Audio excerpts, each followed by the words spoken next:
Setelah selesai makan, Hani dan Nenek Mar masuk ke dalam kamar masing-masing untuk beristirahat. Keesokan paginya, Nek Mar terlihat sibuk mengolah beberapa bahan makanan di dapur.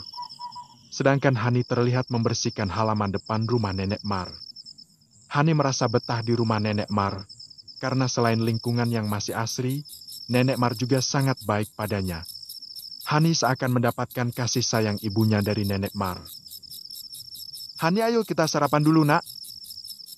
Iya, Nenek, sahut Hani sambil tersenyum dan melangkah ke belakang rumah. Dia menuju sumur untuk mencuci tangan kotornya. Setelah itu, Hani dan Nenek Mar menikmati sarapan bersama. Usai sarapan, Hani mencuci piring di sumur. Setelahnya dia menata piring yang telah dicuci pada rak piring kayu di dalam dapur. Hani mengernyit kala mencium aroma kemenyan. Aroma itu menguar dari dalam kamar Nenek Mar. Dia berjalan perlahan mendekati kamar Nenek Mar. Ketika sudah dekat, Hani mendengar Nenek Mar menyanyikan kidung yang terdengar menyeramkan, membuat sekujur tubuh Hani merinding. "Masuklah, Hani, mengapa kamu bersembunyi di sana? Kemarilah." Hani yang merasa tertangkap basah, berjalan memasuki kamar, kemudian duduk bersimpuh berhadapan dengan Nenek Mar. "Nenek, maafkan saya tak bermaksud lancang," ucap Hani terbata-bata. Nek Mar hanya tersenyum menanggapi Hani. "Nenek nggak marah, Hani. Lagi pula nenek tidak melakukan kesalahan apapun, jadi kamu nggak perlu merasa takut." Kemudian Nenek Mar mengambil segenggam bunga di nampan yang berisi sesajen. Kemudian membaca mantra yang Hani sendiri tak tahu artinya. Kemudian secara ajaib, bunga tadi berubah menjadi kalung emas dengan liontin berbentuk ular. Di bagian kepala ular di liontin itu ada hiasan permata merah yang menambah kesan mewah pada kalung itu. Kemudian Nenek Mar menyodorkan kalung itu pada Hani. "Pakailah, Cu, kalung itu milikmu sekarang." "Wah, ini indah sekali, Nenek. Apa pantas wanita seperti Hani memiliki ini? Pasti harganya mahal," ujar Hani sambil melihat detail kalung pemberian Nenek Mar. "Tentu saja sangat pantas. Kau adalah gadis yang cantik walau nasibmu tak secantik wajahmu, Nak," ujar Nenek Mar sambil berjalan mendekati Hani. Nenek Mar meraih kalung yang sedari tadi Hani pegang. Beliau memakaikannya di leher Hani. "Wah, kau semakin cantik menggunakan kalung pemberianku. Apa kau tahu, Hani? Kalung yang kau pakai itu bukanlah kalung biasa. Dia memiliki kekuatan. Namun untuk mengaktifkan kekuatan itu, kau perlu melakukan beberapa ritual. Setelah itu, kau bisa membalaskan dendammu pada semua orang yang menyakitimu sekaligus mendapatkan kekayaan. Bukankah ini cara yang sangat menggiurkan? Maksud nenek ini sejenis jimat pengasihan? Ya, bisa dibilang begitu. Malam nanti kau akan kumandikan dengan air sumur dengan kembang 7 rupa dan setelahnya ada tambahan ritual penyatuan dirimu dengan Sang Mana." "Sang Mana itu siapa, Nenek? Dan aku harus apa?" Hani yang sedari tadi mendengarkan penjelasan Nenek Mar mulai angkat bicara karena penasaran. "Kau tak perlu melakukan apapun, hanya layani dia dengan baik. Maka dia akan memberikanmu kekayaan dan juga kecantikanmu akan semakin terpancar. Hahaha, tapi Sang Mana selalu meminta tumbal para suami pengikutnya yang akan digantikan dengan kekayaan yang tak terbatas. Kau hanya perlu melakukan hubungan badan dengan pasanganmu sambil membaca mantra, maka Sang Mana akan mengambil jiwa suamimu." "Wah!" Tawa Nenek Mar terdengar sangat nyaring di telinga Hani. "Saya mau, Nenek. Saya ingin membalaskan semua dendam ini. Saya ingin mereka menderita. Terutama dan di suamiku dan Kartasigadun tua itu, Nenek. Aku ingin mereka ematewi," ucap Hani lantang. Hatinya telah dipenuhi kebencian pada orang-orang yang dianggap membuat hidupnya menderita. "Baiklah, cucuku yang cantik. Persiapkan dirimu nanti malam. Ritualnya akan memakan waktu yang panjang. Kau sudah mantap dengan niatmu itu, bukan? Karena tak akan ada yang bisa membatalkan perjanjian dengan iblis selain kematian. Aku tak mau kau salahkan nantinya. Jadi semua keputusan ada di tanganmu," ucap Nenek Mar sambil menatap lekat wajah Hani. Hani yang memang sedari awal menyimpan dendam yang besar tentu saja mengiyakan tanpa berpikir panjang. Malam itu Nenek Mar dan Hani berjalan di kegelapan malam menuju ke danau yang berada tak jauh dari rumah Nenek Mar. Mereka berjalan beriringan sambil membawa lampu petromas jadul milik Nenek Mar. Dinginnya malam menusuk ke kulit Hani yang semakin menambah kesan seram. Dan lagi Hani hanya memakai kain jarik yang dililitkan pada tubuhnya. Sesampainya di tepian danau Nenek Mar segera memulai ritualnya. Dimulai dengan membakar kemenyan dan memotong ayam cemani, kemudian darahnya diteteskan di gentong yang berisi air dan kembang 7 rupa. Kemarilah Hani. Setelah Hani mendekat, Nenek Mar mengeluarkan belati kecil dan kemudian menggores jari Hani dengan belati tersebut. Sret. Ah! Hani memejamkan mata menahan perih akibat goresan belati itu. Namun rasa sakit itu tak membuat urung niat Hani untuk balas dendam. Darah Hani diteteskan pula ke dalam gentong air tadi. Kemudian Nenek Mar membalut luka Hani dengan kain. Tahan ya Hani, sakit ini tak seberapa bukan bila dibanding dengan penderitaan yang mereka torehkan. Iya Nenek, Hani tahan kok. Ayo sudah saatnya kau mandi. Hani disuruh duduk bersimpuh di tepian sungai. Kemudian Nenek Mar mengguyur Hani dengan air kembang plus campuran darah tadi sambil membaca mantra. Dari atas kepala Nenek Hani mengguyur 3 kali, kemudian di bahu kanan dan kiri masing-masing 3 kali. Namun biarpun diguyur di malam hari, Hani tak merasakan kedinginan. Malah ia merasakan sedikit panas di tubuhnya. Selesai memandikan Hani, Nenek Mar memberikan jarik tambahan untuk Hani berganti, kemudian Hani diajak pulang oleh Nenek Mar karena ritual selanjutnya akan dilakukan di rumah. Setelah ini kau gantilah jarikmu itu Hani. Kemudian Ma akan bertapa memanggil Tuan Sang Mana untuk datang sebagai penyempurna ritualmu. Layani dia di ranjang, setelah itu Nenek akan memasang susuk di dalam kewanitaanmu itu. Ya Nenek, oh ya Nenek, Sang Mana itu wujudnya seperti apa? Sang Mana itu adalah iblis yang berwujud setengah ular dan setengah manusia. Namun, saat bertemu pengikutnya, dia akan berubah menjadi manusia seutuhnya. Oh begitu ya Nenek, baiklah aku akan melakukan yang terbaik. Agar semua dendamku dapat aku balaskan. Nekmar hanya tersenyum simpul mendengar tekad Hani yang sudah benar-benar bulat.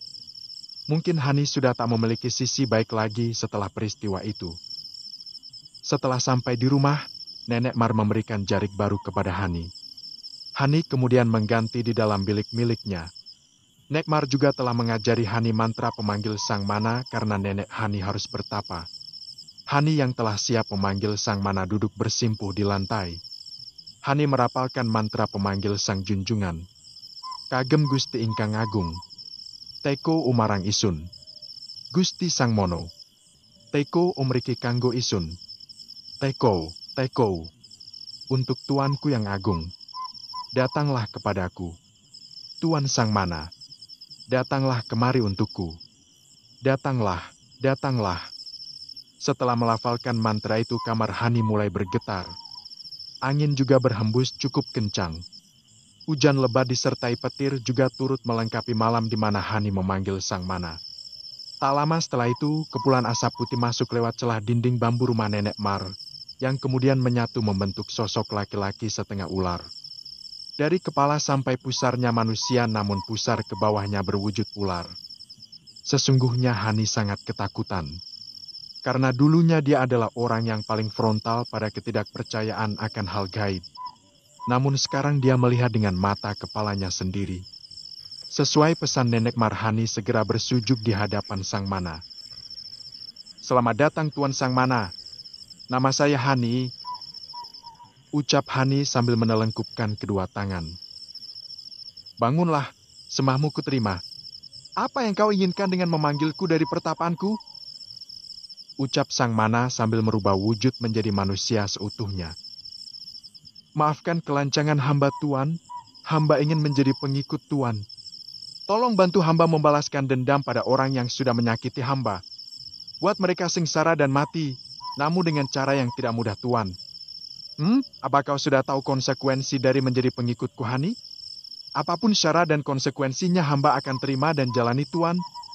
Hamba lebih baik mati daripada tak bisa membalas dendam pada mereka. Jawab Hani. Wah, aku suka sifat manusia sepertimu Hani. Penuh dendam, kebencian. Satu lagi yang kurang darimu, Hani, yaitu sifat serakah. Sang Mana berjalan mendekat di belakang tubuh Hani. Dia memegang kedua bahu Hani sambil berkata, "Kalau begitu layani aku, akan kubalaskan dendammu dan juga kuberi kau kekayaan yang melimpah." Hani menurut pada perintah Sang Mana. Mereka saling memberikan sentuhan satu sama lain. Hujan dan petir tak mengurangi gairah mereka malam itu. Energi Sang Mana bagai tak ada habisnya. Hani pun merasakan sensasi lain saat melakukan penyatuan bersama Sang Mana. Peluh telah membasahi tubuh mereka berdua, entah sudah berapa kali Hani mencapai puncaknya. Sang Mana masih terus memaju mundurkan pusakanya. Dia merasakan nikmatnya bersatu dengan Hani, akhirnya dia pun menyemburkan cairannya dalam diri Hani. "Terima kasih Hani, besok pagi di atas nampan sesajimu itu akan ada tumpukan emas. Kau bisa menjualnya dan menjadi kaya raya?" "Hahaha," ucap Sang Mana sambil memakai kembali pakaiannya. "Terima kasih tuanku. Lalu bagaimana dan kapan tuanku akan menghabisi nyawa Dandi dan orang-orang yang menyakitiku?" tanya Hani yang juga memakai kembali jariknya yang tergeletak sembarangan di lantai. "Secepatnya Hani, namun perlu kau ketahui, bahwa pesugihanku ini meminta tumbal yang pernah berhubungan badan denganmu. Sekalipun tak ada ikatan pernikahan denganmu, cukup kau membatinku saat berhubungan dengannya, maka aku akan mengambil nyawanya setelah penyatuan kalian yang ketiga. Karena kuanggap itu persetujuan calon tumbalmu untuk menjadi budakku. Kau paham kan, Hani? Itu berarti hamba harus kembali pada Dandi dan melakukan penyatuan dengannya, Tuan. Apa tak ada cara lain?" tanya Hani. Dia yang masih sangat membenci Dandi sebenarnya sangat enggan melakoni syarat yang diajukan Sang Mana. "Tidak ada cara lain, Hani. Karena itu adalah salah satu syarat agar aku bisa menjadikan mereka budak di istanaku. Dan besok Nenek Mar akan memasangkan susuk di intimu agar aura kecantikanmu terpancar tak ada duanya." "Hahaha. Baiklah Tuan, saya mengerti. Terima kasih karena Tuan bersedia datang memenuhi panggilan hamba," ujar Hani sambil menelengkupkan tangan di hadapan Sang Mana. "Baiklah Hani, aku pergi dulu. Jangan lupa menyiapkan sesajen untukku di malam-malam tertentu. Nek Mar akan memberitahumu tentang itu," ucap Sang Mana yang kemudian menghilang. Setelah kepergian Sang Mana, Hani mendudukkan diri di tepian ranjangnya. Hani diam dan memikirkan kejadian yang ada di hidupnya sungguh sangat tak masuk akal. Mulai dari dijual suami, pergi dari rumah dan sekarang dia memilih jalan bersekutu dengan iblis. Namun Hani sudah bertekad akan membalas dendam tak akan mundur sedikit pun. Ini semua terjadi karena ulah Bang Dandi, maka kau akan jadi tumbal pertamaku Bang. Aku tak rela kau hidup bahagia di atas penderitaan yang kau torehkan di hidupku. Lihat saja Bang, batin Hani dalam hati. Karena lelah dia merebahkan diri dan tak lama kemudian Hani pun terlelap. Keesokan harinya, hari itu Hani bangun kesiangan karena kelelahan melayani junjungannya semalam. Saat Hani bangun terlihat Nenek Mar telah selesai memasak. Terbukti dengan tersajinya makanan di atas meja di dapur. "Nenek maafkan Hani ya, Hani malah bangun kesiangan tak membantu Nenek masak," ujar Hani sambil menunduk karena tak enak hati pada Nenek Mar. Nek Mar tersenyum melihat Hani yang menunduk. Dia berjalan mendekat kemudian merangkul bahu Hani sambil berkata, "Tak mengapa Hani, dengan adanya kau di sini Nenek sudah sangat senang.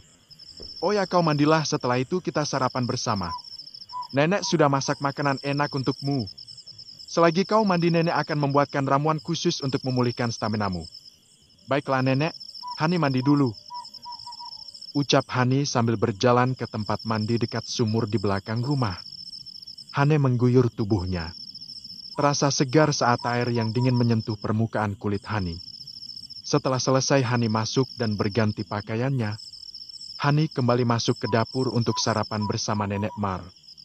Terlihat Nenek Mar sedang merebus ramuan yang terdiri dari daun herbal dan berbagai macam rempah-rempah. Setelah mendidih, Nenek pun mengambil sedikit dan menyaring ramuan itu, kemudian menambahkan sedikit madu. "Minumlah dulu Hani," dengan suara khasnya Nenek Mar memerintah Hani untuk meminum ramuan andalannya. Hani segera meminum ramuan itu. Benar kata Nenek Mar. Setelah meminum ramuan itu tubuhnya benar-benar terasa bugar. Nyeri akibat hubungan semalam pun ikut menghilang secara ajaib. Wah, ramuan nenek sangat top, sir. Hehehe, kau sangat pandai merayuku, Hani, ujar Nenek Mar sambil terkekeh. Tidak, Nenek, sungguh tubuhku terasa sangat bugar sekarang. Oh ya, kapan Nenek akan memasangkan susuk untukku? Malam ini Nenek akan memasangkannya untukmu. Jadi, ayo makan dulu kemudian istirahatlah sebentar. Karena nanti malam kau akan begadang lagi untuk proses pemasangan susuk itu. Baik, Nenek. Mereka kemudian menikmati sarapan bersama. Setelah selesai makan, Hani pun beristirahat kembali di dalam biliknya sesuai perintah Nenek Mar. Walau matanya belum bisa terpejam, Hani sebisa mungkin mengistirahatkan diri sejenak. Karena Hani tahu ritual ini masih ada beberapa tahap. Jadi dia tak ingin tumbang sebelum menyelesaikan semuanya. Setelah beberapa saat akhirnya Hani terlelap di peraduan ternyaman yang dia tiduri beberapa hari ini. Hari itu waktu bergulir begitu cepat. Siang yang cerah pun beranjak menjadi petangnya malam. Hani terlihat duduk bersila berhadapan dengan Nenek Mar yang sedang melakukan ritual di ruang tamu. Setelah menutup pintu depan agar tak ada yang mengganggu jalannya ritual, Nek Mar komat kamit membaca mantra dalam bahasa Jawa kuno. Kemudian dia mengambil sesuatu dari dalam mangkuk berwarna silver. Saat Nenek Mar mengangkat benda yang diambil dari dalamnya adalah jarum kecil berwarna emas dan sebotol kecil cairan berwarna emas. Berbaringlah, Hani, Nenek akan memasang susuk emas ini dan juga memberikan ramuan pasangan susuk itu. Agar semakin ampuh karena pakai dosis double, wkkk. Ujar Nenek Mar sambil terkekeh. Hani membaringkan diri di lantai yang sebelumnya sudah dilapisi tikar oleh Nenek Mar. Tekuk kakimu, Hani, kemudian buka lebar ya. Ini tak akan sakit. Kau tak perlu takut. Baik, Nenek. Hani membuka lebar pahanya. Kemudian Nenek Mar menyingkap kain yang menutupi bagian intim Hani. Nek Mar mengoleskan cairan dalam botol itu pada bibir inti Hani lalu meletakkan jarum emas di tempat yang diolesi oleh ramuan tadi. Secara ajaib jarum emas itu bergerak sendiri menembus kulit Hani. Namun Hani tak merasakan kesakitan apapun. Karena memang ada campur tangan hal gaib dalam proses pemasangannya. Sudah selesai, Hani? Tidak sakit, bukan? Setelah ini ada ritual terakhir. Namun paling berat di antara semua ritual yang sudah kau jalani. Apa kau sudah siap? Hani siap melakukan apapun, Nenek. Kalau boleh tahu ritual terakhirnya apa, Nenek? Tanya Hani antusias. Kau harus bertapa di air terjun Rogo Sukmo di dekat perbatasan desa. Kau bertapa selama 7 hari 7 malam tanpa makan dan minum. Selama itu akan banyak gangguan dari penunggu di sana. Kau harus mengabaikan gangguan itu dan terus berkonsentrasi. Apa kau sanggup? Hani diam meresapi ucapan Nenek Mar. Selain dia takut bila harus bertapa sendiri di air terjun Rogo Sukmo, Hani juga sangsi bila harus 7 hari 7 malam berpuasa. Sehari saja tak makan dia sudah tak sanggup apalagi 7 hari. Seakan tahu apa yang sedang dirisaukan Hani, Nenek Mar tersenyum dan berkata, Kau tak perlu takut, Hani. Dengan ramuan yang akan Nenek berikan besok pagi, kau tak akan merasakan lapar dan haus. Jadi kau hanya perlu memantapkan niat dan berkonsentrasi pada pertapaanmu. Dan juga Nenek akan menemanimu sambil bersemedi agar gangguan yang kau terima tak berat. Terima kasih, Nenek. Padahal Hani bukan siapa-siapa, Nenek. Tapi Nenek sampai sejauh ini membantu Hani. Hani tak akan mengecewakan Nenek. Ujar Hani. Dia terharu mendapatkan kasih sayang tulus Nenek Mar.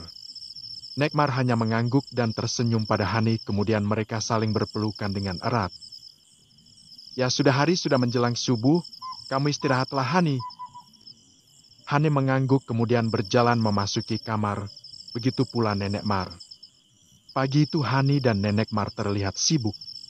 Nek Mar tengah meracik ramuan khusus untuk Hani, sedangkan Hani sendiri menyiapkan dan menata barang yang diperlukan selama ritual.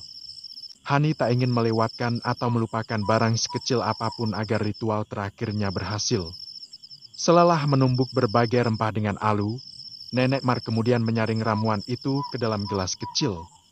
Kemudian menambahkan madu murni. Ini minumlah, Ujar Nenek Mar sambil menyodorkan ramuan yang dia buat. Hani menerima dengan senang hati kemudian menenggak habis ramuan itu. Kali ini ramuan Nenek Mar terasa sedikit pahit dan juga kental. Hani hanya mengernyit namun tak berani protes. Nenek Mar terkekeh melihat ekspresi Hani. Memang sedikit pahit, tak seperti ramuan penambah stamina kemarin. Hei. Oh ya, kau sudah selesai mengemasi barang dan keperluan sesajen untuk di air terjun Rogosukmu. Sudah Nenek, nanti kita berangkat siang atau malam Nenek. Nenek ikut bersamaku bukan?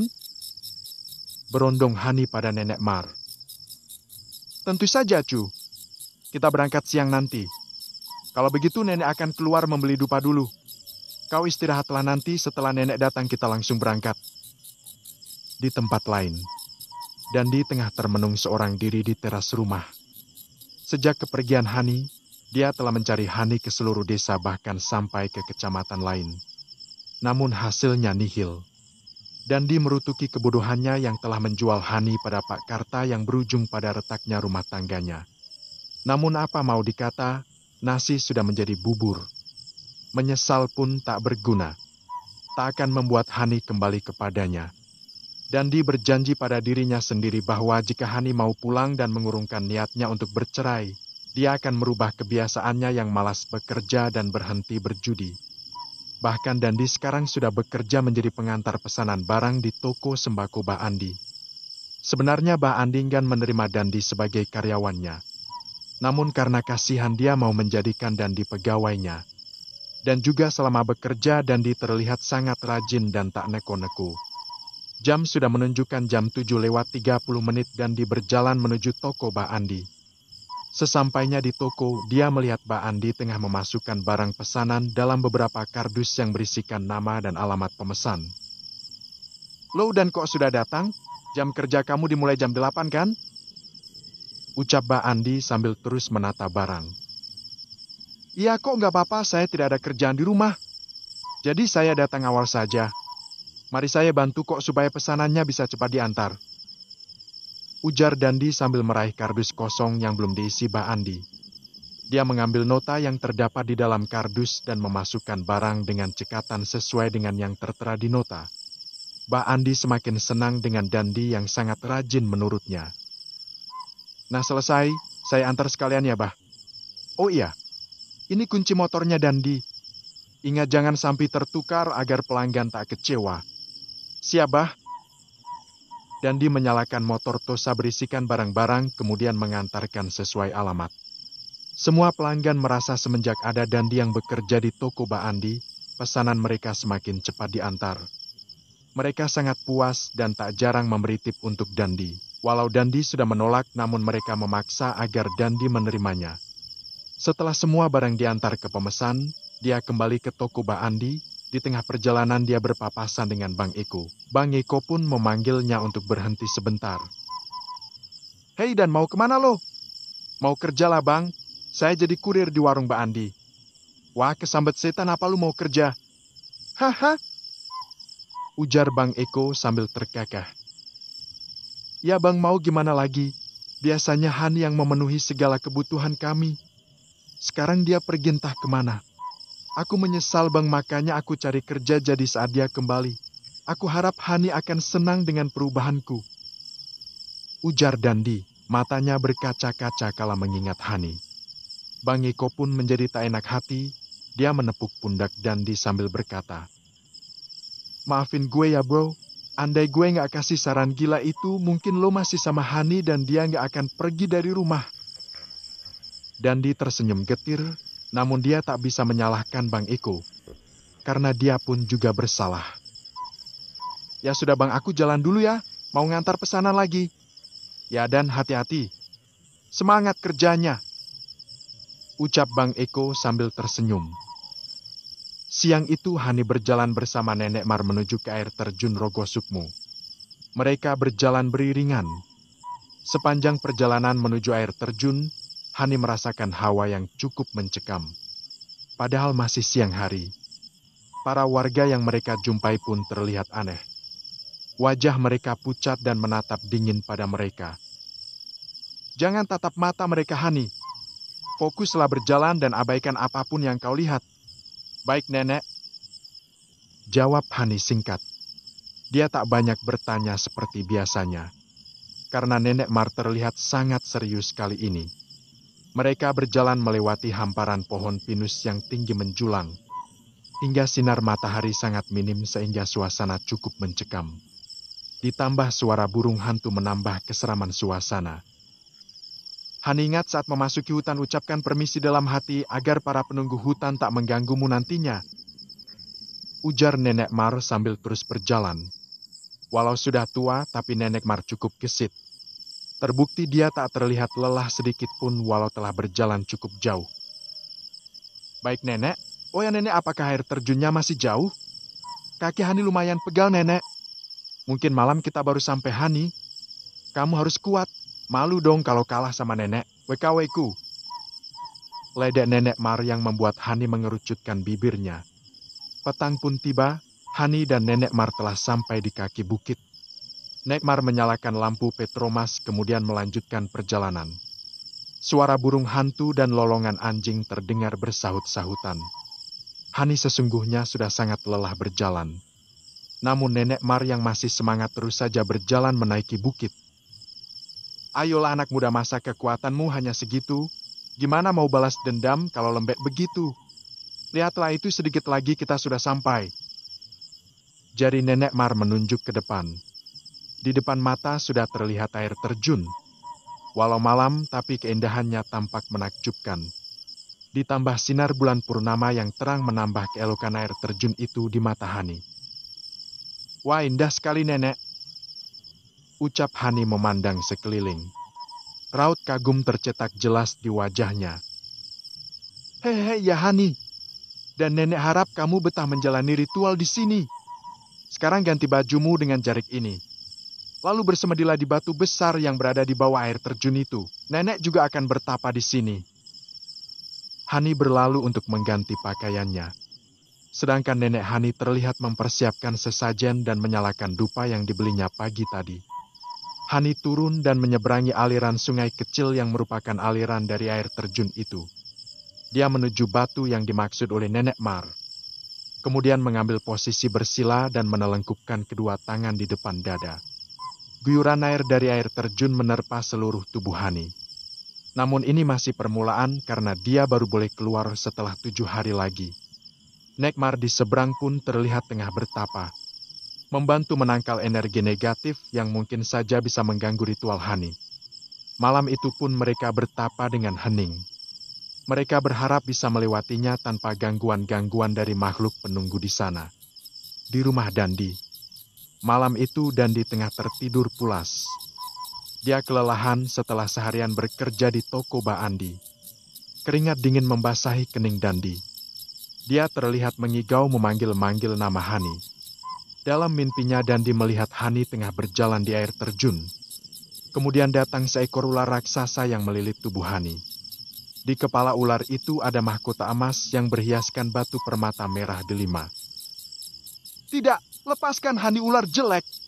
Lepaskan istriku. Ditolong, Mas. Esa sakit. Rintih Hani. Dalam mimpinya Dandi berusaha menolong Hani, namun dia merasa ada yang menahan gerak kakinya saat akan berjalan. Kemudian Hani terlihat semakin kesakitan karena lilitan ular itu tak lama Hani pun tak sadarkan diri. Ini tidak Aki. Dandi berteriak dan terbangun dari mimpinya. Dandi sampai teronjak dari ranjang. Ya Allah, untung hanya mimpi. Tapi rasanya sangat nyata. Oh Hani, di mana kamu sekarang? Mas harap kamu baik-baik saja. Mas khawatir. Ujar Dandi berdialog pada diri sendiri. Kemudian Dandi bangkit dan berjalan ke dapur untuk mengambil air minum. Diambilnya air dari teko dan dituang ke dalam gelas. Setelahnya Dandi menenggak habis air dalam gelas itu sampai habis tak bersisa. Besok aku akan meminta libur pada Mbak Andi. Aku ingin pergi mencari Hani. Mimpi tadi mungkin pertanda Hani dalam bahaya. Ya Allah, lindungilah istri hamba. Ujarnya sambil meneteskan air mata. Walau sering kali menyakiti Hani, namun perasaan cintanya pada Hani masih sangat besar. Jam dinding masih menunjukkan pukul 5 pagi. Namun Dandi tak lagi melanjutkan tidurnya. Dia takut bermimpi buruk lagi. Akhirnya Dandi memilih untuk membuat kopi dan duduk di teras luar rumah. "Lo Dandi, tumben sudah bangun?" Kau tegur Maineh, tetangga sebelah rumahnya. Maineh berjualan sayur keliling, jadi jam segini dia akan pergi ke pasar untuk berbelanja. "Ya Mak Nah, saya tadi mimpi buruk Mak, jadi nggak bisa tidur lagi deh," jawab Dandi. "Oh begitu, Hani belum ada kabarnya Dan?" "Belum Mak, rencananya saya akan mencari Hani lagi. Semalam saya bermimpi Hani dililit ular raksasa Mak. Di kepala ular itu ada mahkota. Dia melilit tubuh Hani. Hani berteriak minta tolong pada saya Mak," ujar Dandi dengan raut cemas yang sangat ketara. "Astagfirullah, semoga Hani gak kenapa-napa ya Dan. Ya sudah Mak, berangkat ke pasar dulunya," ujar Mainah sambil menyalakan motornya yang sudah dipasangi gerobak sayur di bagian belakang. "Oh iya Mak, hati-hati." Sedangkan di tempat lain, Hani masih terlihat kusyuk bersemedi. Sejak semalam belum ada gangguan dalam proses ritualnya. Hanya terdengar gemericik air yang seakan ikut menemani Hani menjalani semedinya. Nekmar pun sama, dia masih terlihat bersemedi dengan tenang di tempatnya. Dengan bantuan Nenek Mar, hari pertama Tapahani pun berjalan dengan lancar. "Marsiah, Marsiah, siapa orang yang tengah bersemedi di depan kerajaan Tuan Sang Mana?" Terdengar suara gaib memanggil nama Nenek Mar. Hanya Nenek Mar yang bisa mendengar suara itu. Nekmar pun menjawab dalam batinnya, "Ampun Gusti, dia adalah Hani. Cucu saya, mohon lancarkan pertapaan cucu saya ini. Dia juga sudah menjadi abdi setia Tuan Sang Mana. Baiklah kalau begitu, pastikan dia sanggup menerima ujian yang akan dia hadapi. Pasti Tuan, hamba sudah mewanti-wanti dia sebelum datang bersemedi. Baiklah, lanjutkan tapamu. Terima kasih Tuan Sanjaya." Sanjaya adalah adipati di kerajaan milik Sang Mana. Dia adalah orang kepercayaan Sang Mana. Maka tak heran bila ada apapun yang terlihat mengusik di kerajaan tuannya akan berhadapan dengan Sanjaya terlebih dahulu. Pagi itu setelah sarapan Dandi menuju ke toko Mbak Andi. Terlihat Mbak Andi tengah sibuk dengan barang-barang pesanan para pelanggan. Dia memasukkan beberapa barang ke dalam kardus sesuai catatan di nota. "Loh Dandi, kok sudah datang? Ini masih jam ke-7. Tanya Mbak Andi heran sambil menghentikan sejenak pekerjaannya. "Jadi begini, Bah. Saya ingin meminta izin libur sehari untuk mencari istri saya, Bah. Saya khawatir. Semalam saya bermimpi buruk tentang istri saya yang dililit ular sampai tak sadarkan diri, Bah. Saya mohon ya, Bah, izinkan saya pergi," ujar Dandi sambil memelas pada Mbak Andi. "Oh begitu? Baiklah, saya kasih kamu izin. Tapi tolong antarkan dulu ini ke rumah Ibu Sinta. Nanti setelah mengantar ini ke rumah Ibu Sinta, kamu boleh bawa motor Abah mencari Hani, supaya hemat ongkos." "Alhamdulillah, terima kasih, Bah. Kalau begitu saya bantu ya, Bah, supaya cepat selesai." Dandi dengan cekatan memasukkan barang ke dalam kardus. Kemudian mengangkatnya ke motor Tosa dan melajukan motor Tosa secepat kilat. Abah Andi hanya menggelengkan kepala melihat tingkah Dandi yang riang setelah diizinkan libur sehari untuk mencari istrinya yang menghilang bak di telan bumi. Bah Andi mengeluarkan beberapa lembar uang pecahan 50.000 yen dari sakunya. Dia akan memberikannya nanti pada Dandi sebagai bekal selama dia melakukan pencarian. Tak lama kemudian Dandi telah kembali dari mengantar barang ke rumah Bu Sinta. Dandi menghampiri Bah Andi dan memberikan kunci motor Tosa pada Bah Andi. "Ini Bah kunci motor Tosanya." "Ya Dandi, ini kunci motor Supra Abah. Motornya ada di dalam garasi di belakang. Kamu gak apa-apa kan kalau Abah pinjemin motor itu? Soalnya yang Matik dibawa Aisyah ke sekolah." "Ah iya Bah, saya malah berterima kasih karena Abah mau percaya dengan meminjamkan motor pada saya. Kalau begitu saya pamit berangkat dulu ya Bah," ujar Dandi sambil berjalan ke arah garasi. "Sebentar Dan, ini ada sedikit uang untuk tambahan bekal kamu. Maaf Abah hanya bisa kasih sedikit." "Ya Allah Bah, tidak usah Bah. Abah pinjamkan motor saja saya sudah bersyukur," tolak halus Dandi. Aba Andi memaksa dengan menyelipkan amplop berisi uang di tangan Dandi sambil berkata, "Aba teh ikhlas bantu kamu Dan, tolong diterima ya. Dan semoga Hani lekas ketemu." "Terima kasih bah, terima kasih," Dandi berkaca-kaca karena terharu. Orang yang bergelimang dosa sepertinya masih diberi nikmat oleh Allah setelah semua dosa yang dia lakukan. Dengan perantara Aba Andi. Setelah itu Dandi melajukan motornya mengelilingi desa dan menanyakan pada semua orang yang ditemuinya. Hari sudah beranjak sore namun Dandi pantang menyerah mencari Hani. Sekarang dia berada di parkiran taman kota berharap bertemu Hani di sana. "Permisi Mbak, maaf mengganggu. Apa Mbak pernah lihat wanita di foto ini?" tanya Dandi sambil menunjukkan foto Hani pada sekumpulan wanita yang sedang duduk di taman. "Maaf Mas, saya nggak pernah lihat," jawab salah satu dari wanita itu. "Oh ya, terima kasih ya Mbak." Dandi yang lelah pun memilih untuk beristirahat sejenak. Dia duduk di salah satu bangku taman yang kosong. Dipandanginya potret Hani di tangannya. "Hani harus kemana lagi Mas mencari kamu? Kalau kamu mau kembali Mas akan lakuin apapun yang kamu minta sekalipun itu nyawa Mas," batin Dandi sambil menatap pilu foto Hani. Di air terjun Rogo Sukmo. Hari ini adalah hari kedua pertapaan Hani. Dia masih kusyuk melakoni pertapaannya. Namun Hani merasakan sedikit hawa lain kali ini, seperti ada yang meraba tengkuknya dari belakang. Namun Hani hanya mengabaikannya sesuai pesan Nenek Mar sebelum dia datang untuk bersemedi. "Hani, nanti saat kau bersemedi akan banyak godaan datang. Pertapaan Nenek hanya menghalau gangguan dari luar, sedangkan ujian dari penunggu air terjun Nenek tak bisa menghilangkan, mungkin hanya mengurangi saja. Kalau ada apapun yang kau rasakan abaikan saja ya nak." Begitulah pesan Nenek Mar. Tak lama rabaan di tengkuk Hani pun menghilang. Hani masih saja berkonsentrasi merapal mantra pujaan untuk junjungannya Tuan Sang Mana. Nek Mar juga masih terlihat bertapa di posisi yang sama dengan kemarin. Malam itu pun dilalui mereka berdua dengan lancar. Jam sudah menunjukkan pukul 21. Dandi pun memilih menyudahi pencarian untuk hari ini. Setelah mencari ke sana kemari namun hasilnya tetap nihil. Dandi melajukan sepeda motornya kembali ke arah desanya.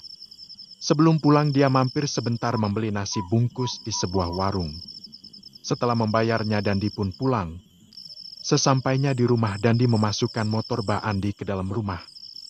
Karena dia takut motor Mbak Andi dicuri orang. Karena di kampung Dandi sedang marak kasus pencurian motor. Dandi masuk ke dalam rumah. Kemudian mandi. Setelah mandi dan berganti pakaian, dia duduk di ruang tamu, maka sambil menonton televisi. Dandi menyantap nasi bungkus yang dibelinya tadi. Saat akan menyantap ikan goreng, Dandi teringat kembali pada Hani.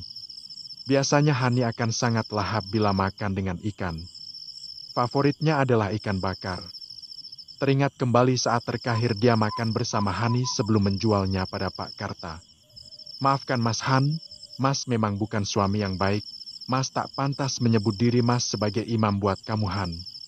Tak terasa air mata Dandi menetes mengingat saat makan gurami bakar bersama Hani. Bahkan yang seharusnya masing-masing mendapat seporsi, Hani malah memilih membagi satu porsi untuk mereka berdua. Hani tak boros ataupun rakus seperti orang lain, tapi malah Dandi sia-siakan. Selesai makan Dandi mencuci piring dan meletakkannya di rak stainless di dapurnya. Kemudian Dandi masuk melanjutkan menonton televisi. Pring. Satu notif WA masuk ke dalam ponsel Dandi. Dia pun mengeluarkan ponselnya dan membaca pesan yang dikirim oleh Bang Eko. "Bang Eko, gimana Dan? Hani sudah ketemu?" "Dandi, belum Bang. Tadi sudah keliling tapi gak ada yang tahu. Ini saya baru pulang Bang." "Bang Eko, ya sudah kamu istirahatlah dulu. Besok Abang bantu cari. Kalau sudah ketemu Abang akan kabari kamu ya."